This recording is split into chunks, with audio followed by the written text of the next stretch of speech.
much I feel like the Lord's been speaking to me about. I feel like this last season there's been all these roads, like, these little avenues. I feel like the Lord's been taking me down these little thought trails. I think one of the more important ones that I really don't have fully figured out at this point is I feel like the Lord's taking me back into the book of Job, just really to talk about I guess what I've seen is how many people, their life is defined by how they deal with disappointment, and healthy ways of figuring out how to deal with disappointment. And disappointment being when life doesn't go the way you expected it to go. I heard Chris Valentin say that disappointment is literally a missed appointment, that hope deferred makes the heart sick. And you basically have set up in your life, these are the things that are going to happen. Here's the way that they're going to go down. Here's when they'll happen. Here's how it'll all work out. And we kind of plan these things in our head, and we set up these fictitious appointments in our lives, that this is how it has to go, and this is what happiness looks like. And the hard part about that is there's these cataclysmic moments when circumstance runs into what we thought would happen. Like life just happens, and these moments where they just run into each other. What we thought would happen and how we thought it would go down and what the reality was crash into each other.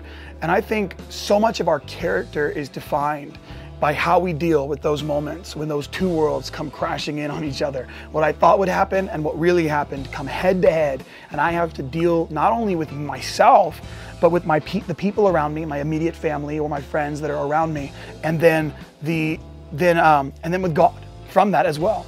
And I think Job has been a huge piece of that for me, looking at Job and going, that is a picture of what a life looks like when everything you had, everything you thought life was about, comes crashing in on itself, and you have to reevaluate your life.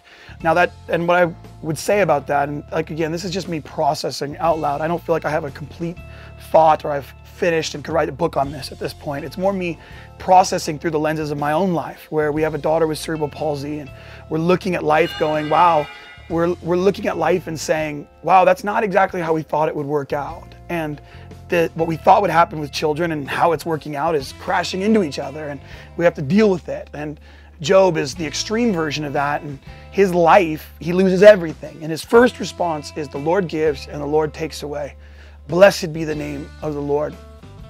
Now then there's 30 some chapters in the in-between of that, until he meets one of his friends, and one of his friends gives him such a great picture before he gets this response from God. And he says, behold, God is great, and we do not know him. And if you look at Job 1 and then you look at his friend's response, what you see is there was no one like Job on the earth. God says that. God says there was no one on earth like Job, righteous, and just doesn't want anything to do with evil. That's who Job is. And then on the other side, you have a guy, his friend, telling him, you don't know who God is. How can this righteous and holy man, who there's no one like on earth, still not have any concept of who God is? And I guess disappointment, because here's the response, disappointment has to be dealt with in this way. I don't know God. I don't understand his ways. But I either trust him or I don't trust him.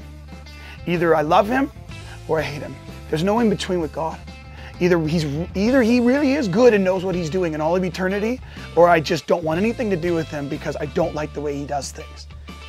And either this is all about me and all about my feelings and my emotions, or it really is all about God. And the response at the end is not God coming to Job and giving him a big hug and saying, oh, Job, don't worry, it's going to be okay. God's response is, hey, Job, prepare yourself like a man. I'm going to question you. And then he gives him 2 chapters of, were you there when sun and moon were created? Were you there when the animals are nursing at the breast? Are you there when lightning is sent out and it reports back? Are you there when all these things happen?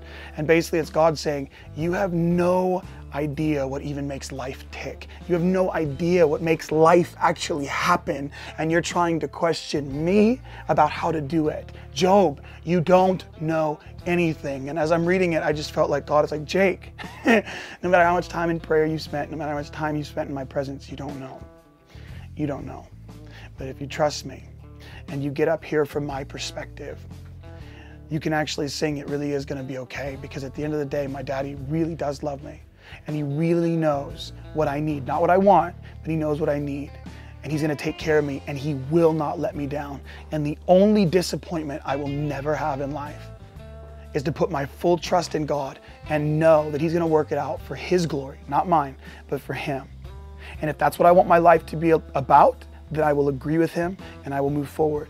And I can't be moved or shaken by my circumstance, because at the end of the day, I really trust that he's good and he's awesome and he's amazing. And if Job got it, I feel like it's an invitation for us to get it too. And that's what I really want right now.